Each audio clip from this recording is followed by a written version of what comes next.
Oke, jadi, siapa sih yang sebenarnya untung dari kekayaan alam Indonesia? Enggak cuma satu nama atau satu perusahaan loh. Ini sistem ekonomi yang rumit banget dan sudah berkembang sejak zaman penjajahan dulu. Yuk, kita bahas pelan-pelan.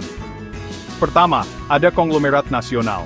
Perusahaan-perusahaan besar ini menguasai sektor-sektor penting seperti pertambangan, energi, dan perkebunan kelapa sawit.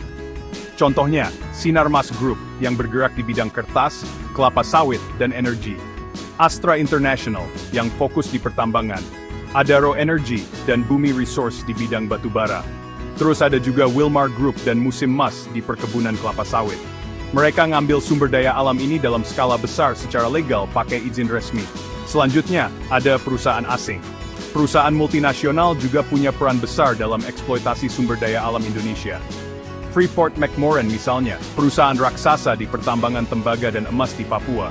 Lalu, ada perusahaan minyak dan gas bumi seperti Chevron, ExxonMobil, dan BP.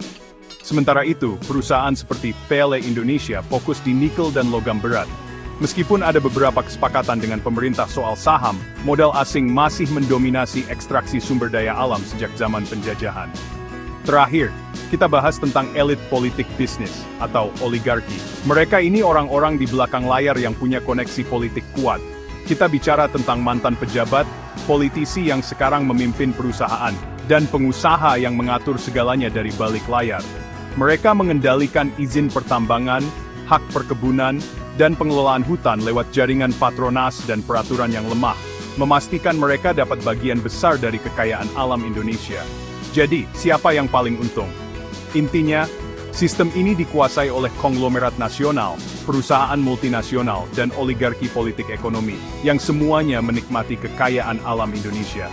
Pertanyaan sebenarnya, gimana sistem pengelolaan sumber daya alam ini bisa lebih transparan dan adil bagi masyarakat?